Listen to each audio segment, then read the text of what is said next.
नमस्कार मंडळी, स्वागत आहे तुमचं आमच्या चॅनलमध्ये। आवाज महामुंबईचा, शोध बातमीचा, कौल मनाचा। चला तर मग आमचे चॅनल लाईक करा, शेअर करा आणि सबस्क्राइब करा। धन्यवाद।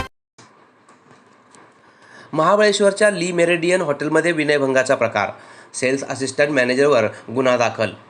पर्यटनासाठी प्रसिद्ध असलेल्या महाबळेश्वरमधील नामांकित ली मेरिडियन हॉटेलमध्ये महिला सुरक्षेला काळिमा फासणारी एक धक्कादायक घटना उघडकीस आली आहे।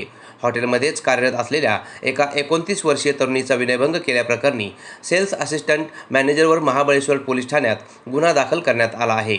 मिळालेल्या माहितीनुसार या प्रकरणातील आरोपी रोहित बंसीधर पांडे, वय 38, मूळ राहणार काठगोदाम, हल्दीवानी, उत्तराखंड, सध्या राहणार जननी माता हाऊसिंग सोसायटी, महाबळेश्वर, हा गेल्या 3 महिन्यापासून हॉटेल ली मेरिडियनमध्ये सेल्स असिस्टंट मॅनेजर म्हणून काम करत आहे। याच हॉटेलमध्ये वेलनेस विभागात कार्यरत असलेल्या 29 वर्षीय पीडित तरुणीसोबत आरोपीने 2 वेळा गैरवर्तन केले।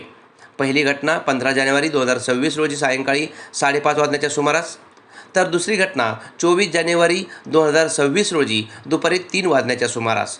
पीडित तरुणी आपल्या लॅपटॉपवर कार्यालयीन काम करत असताना आरोपीने त्या ठिकाणी येऊन वाईट हेतूने तिची छेड काढली आणि विनयभंग केला। या प्रकारामुळे पीडित तरुणी प्रचंड मानसिक धक्क्याखाली होती।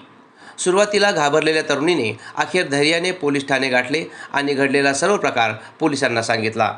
तिच्या तक्रारीवरून महाबळेश्वर पोलिसांनी आरोपी रोहित पांडे याच्यावर भारतीय न्याय संहिता BNS कलम 74 आणि 75 अंतर्गत गुन्हा दाखल केला आहे। महाबळेश्वर पोलीस ठाण्याचे पोलीस निरीक्षक बापूसाहेब सांडभोर यांच्या मार्गदर्शनाखाली पोलीस हवालदार संतोष शेलार या प्रकरणाचा अधिक तपास करत आहेत। महाबळेश्वरमधील अत्यंत उच्चभ्रू आणि सुरक्षित समजल्या जाणाऱ्या ली मेरिडियनसारख्या नामांकित हॉटेलमध्ये असा प्रकार घडल्याने पर्यटकांमध्ये आणि स्थानिक नागरिकांमध्ये चिंतेचे वातावरण आहे। कामाच्या ठिकाणी महिलांना सुरक्षित वातावरण मिळावे या मागणीने पुन्हा जोर धरला असून हॉटेल व्यवस्थापनाच्या अंतर्गत सुरक्षा यंत्रणेवरही प्रश्नचिन्ह उपस्थित केले जात आहे। प्रशासनाने आणि हॉटेल व्यवस्थापनाने अशा घटनांना आळा घालण्यासाठी अधिक कडक पावले उचलण्याची गरज व्यक्त होत आहे। आवाज महामुंबईचा चॅनलसाठी राजेश सोंडकर, महाबळेश्वर।